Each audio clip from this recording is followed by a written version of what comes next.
Subscribe কৰক technical ৰাজ চেনেলটি আৰু বেল আইকনটো press কৰক যাতে মই দিয়া ভিডিঅ' সকলোতকৈ প্ৰথমে আপোনালোকে চাব পাৰে।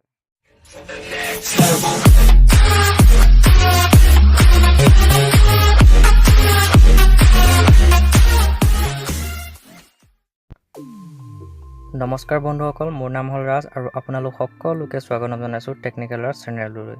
বন্ধুসকল, আমাৰ মোবাইলত এনেকুৱা কিছুমান ডুপ্লিকেট ফাইল থাকে যিবোৰ আমি দেখি নাপাওঁ আৰু আমাৰ মোবাইলৰ স্পেচ মানে মেমৰি খাই থাকে। আজি মই আপোনালোকক এটা উপায় দিম, মানে যদি আপোনাৰ মোবাইলত ডুপ্লিকেট ফটো বা ভিডিঅ' বা অডিঅ' থাকে তেন্তে আপুনি কেনেকৈ বিচাৰিব পাৰিব আৰু ইয়াক কেনেকৈ ডিলিট কৰিব পাৰিব। ঠিক আছে বন্ধুসকল, ইয়াৰ কাৰণে আপোনালোকে এটা এপ্লিকেশ্যন ডাউনলোড কৰিব লাগিব প্লে ষ্ট'ৰৰ পৰা, যিটোৰ নাম হৈছে ডুপ্লিকেট ইমেজ ফাইণ্ডাৰ। ঠিক আছে বন্ধুসকল, আপোনালোকে প্লে ষ্ট'ৰত গৈ এই এপ্লিকেশ্যনটো ডাউনলোড কৰি ল'ব। ডাউনলোড কৰাৰ পাছত আপোনালোকে ইয়াক অ'পেন কৰিব। ঠিক আছে বন্ধুসকল, অ'পেন কৰাৰ পাছত আপোনালোকে ইয়াত জাষ্ট এটা ক্লিক কৰি দিব। ক্লিক কৰি দিয়াৰ লগালগ আপোনালোকে সকলোবোৰ ডুপ্লিকেট ইমেজ হওক বা ভিডিঅ' হওক বা অডিঅ' হওক সকলোখিনি দেখা পাব। ঠিক আছে বন্ধুসকল,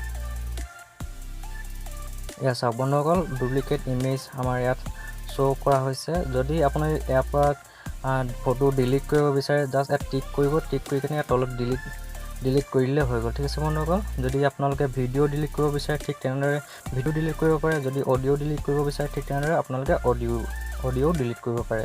ঠিক আছে বন্ধুসকল, আজিলৈ ভিডিঅ'টো ইমানখিনি আছিল। আশা কৰিছোঁ আপোনালোকে ভিডিঅ'টো চাই ভাল পালে। যদি ভাল পায় লাইক কৰিব, শ্বেয়াৰ কৰিব আৰু ছাবস্ক্ৰাইব কৰি দিব। ধন্যবাদ।